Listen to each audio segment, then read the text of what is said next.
Salut, c'est Sefegom, j'espère que tu vas bien, moi je suis en pleine forme et aujourd'hui je te fais une vidéo sur la méditation. Allez, c'est parti.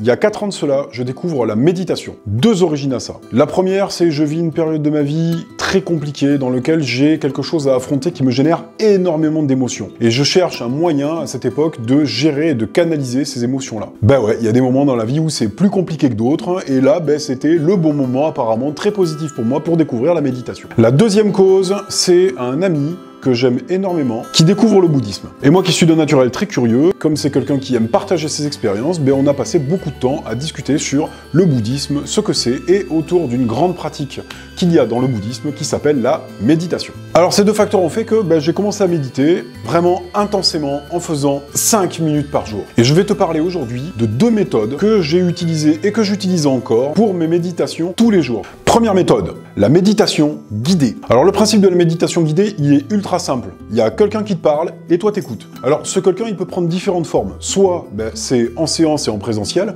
et tu as un guide et quelqu'un qui te parle et toi tu écoutes. Soit c'est au travers d'une application. Et la troisième possibilité, c'est YouTube. C'est-à-dire qu'il existe plein de vidéos d'accompagnement et guidées pour la méditation dite de pleine conscience. Tu as le choix, il y en a des centaines de disponibles dans toutes les langues qui vont être plus ou moins adaptées pour toi pour une méditation guidée. Moi personnellement, j'ai commencé par une application. Je suis tombé par hasard sur l'application Petit Bambou. Alors je l'ai trouvé très pratique et très utile pour 2 choses. La première, c'est qu'il y avait 10 méditations gratuites pour démarrer. Mais il est clair que cette application m'a bien aidé, je l'ai trouvé bien fichu. Au moins pendant un temps, parce que maintenant je l'utilise. Donc tu as 10 méditations, et ces 10 méditations, elles durent entre 5 et 10 minutes, et elles sont préfixées par une petite métaphore, qui dure 1 minute, 2 minutes, et qui te présente un aspect de la méditation de pleine conscience.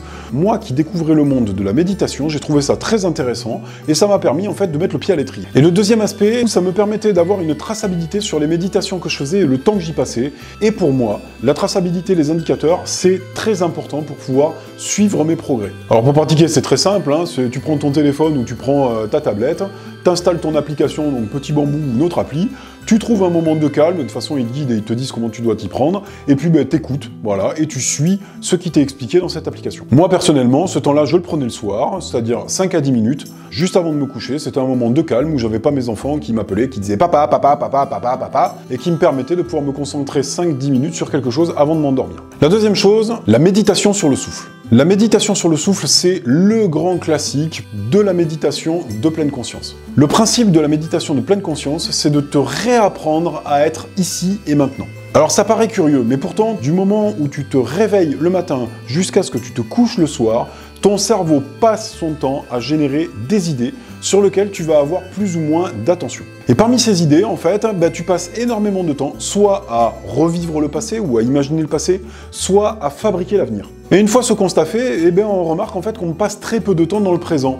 Et pourtant, la seule chose qui est vraiment réelle, c'est le présent, parce que c'est celle que tu vis. Le passé, il est fait de souvenirs la plupart du temps qui sont erronés et déformés, et l'avenir, tu l'imagines, mais la plupart du temps, il ne se réalise pas tel que tu l'aimerais. Alors le principe, il est super simple. Ça peut se pratiquer n'importe où, et sur la durée que tu veux. Au niveau de la méthode, t'as juste à fermer tes yeux et te concentrer sur ta respiration et sur ton souffle. Tu vas respirer tout à fait normalement, qu'en ayant une attention très particulière sur le moment présent et ce que tu ressens. Et c'est tout. Mais quand je dis c'est tout, c'est tout. Tu dois rester concentré sur ton souffle. La difficulté qu'il y a, c'est que pendant que tu vas faire cette méditation sur le souffle, tu vas avoir plein d'idées qui vont être générées par ton cerveau. Et ton enjeu, en fait, c'est de gagner en capacité de rester concentré sur ton souffle et de ne pas partir préoccupé par tes idées ou à t'accrocher à une des idées qui va te traverser l'esprit. Je te donne des exemples. T'es là, t'es tranquille, tu médites sur ton souffle, et là, tu vas penser à ton collègue qui t'a gonflé il y a 2 heures. Et tu vas te demander comment tu vas faire plus tard pour arriver à traiter cette situation. Tu vas penser à la facture de 3000 balles que tu dois, de comment tu vas la payer. Tu vas penser à ta liste de courses, ce que tu vas manger le soir, ce que tu vas manger à midi. Et donc, ton challenge, ça va être de rester concentré sur le souffle. Alors qu'on soit clair, les idées vont te capturer, donc ce que tu dois faire à chaque fois que tes idées te capturent, c'est simplement, quand tu en prends conscience, de revenir sur ton souffle et de te reconcentrer sur ton souffle. Alors ça paraît très bête, mais c'est extrêmement puissant, parce que ça t'apprend à ne pas suivre et à ne pas être dépendant de tes idées, de prendre du recul et de les observer calmement. Moi, personnellement, j'ai trouvé ça fabuleux et prodigieux. C'est une méthode qui est tellement simple, tellement évidente, et qui apporte tellement de bénéfices. Tu veux essayer? C'est facile. On va prendre 30 secondes ensemble et on va le faire. Tu fermes les yeux. On est parti pour 30 secondes.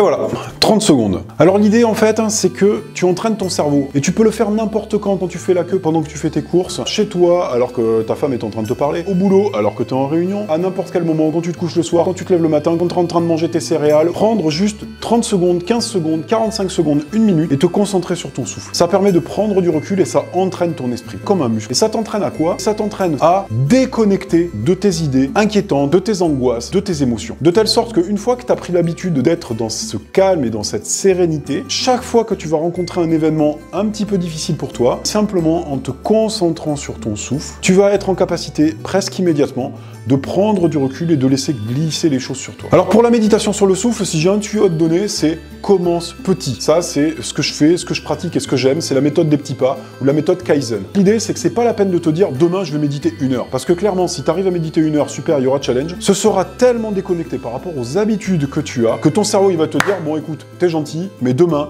il y a série télé avec chips et certainement pas 1 heure de méditation. Si j'ai un conseil à te donner, c'est de temps en temps, quand tu y penses, tu prends 10 secondes, 15 secondes, 30 secondes et tu te concentres sur ton souffle. Au début, ça va te donner l'impression d'avoir aucun effet, mais tu vas voir que rapidement, au bout de quelques jours, tu vas te rendre compte que c'est un état qui est super agréable, qui est très naturel, et tu vas arriver petit à petit à rentrer dans cet état d'esprit de sérénité. Les bénéfices d'une chose aussi simple que ça, il y en a des centaines. Tu peux le faire n'importe où. Tu peux faire la durée que tu veux. C'est ultra simple, c'est accessible à n'importe qui. Tu vas apprendre à observer tes émotions, et tu vas te rendre compte qu'elles ne sont pas là durablement. Tu vas te créer un refuge par l'habitude et par l'ancrage qui va te permettre, lorsque tu en auras besoin, de revenir à ton souffle et de prendre du recul par rapport aux situations. Tu vas gagner en patience, tu vas augmenter ta présence et ton attention, tu vas augmenter ta concentration et tes capacités de concentration, augmenter ta capacité d'écoute, augmenter ta capacité à tous tes sens de façon générale, et plein d'autres trucs cool parce que comme tu vas être capable de mieux canaliser et gérer tes émotions, ça va avoir un effet sur tes hormones, sur le vieillissement de tes cellules, sur ta santé, sur ton bien-être, sur ton sourire, sur ta dynamique, sur ton énergie, et j'en passe, et j'en passe, et j'en passe, et j'en passe. Alors pour moi, je te la fais courte, mais vraiment, la méditation, c'est un truc qui est génial, qui est hyper simple,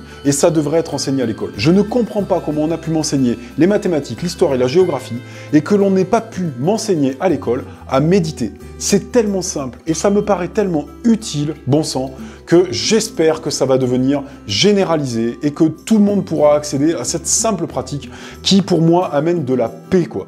De la paix en soi, et de la paix aux autres. Moi, perso, je l'apprends à mes enfants. Allez, j'espère que cette vidéo t'a intéressé. Si tel est le cas, mets-moi un petit like, mets-moi un petit commentaire. C'est cool, c'est pas cool, ce que t'as aimé, ce que t'as pas aimé. Et ça me permet d'améliorer ce que je fais. Sur ce, je te souhaite une excellente journée et on se retrouve très prochainement dans une nouvelle vidéo. Allez, c'est parti!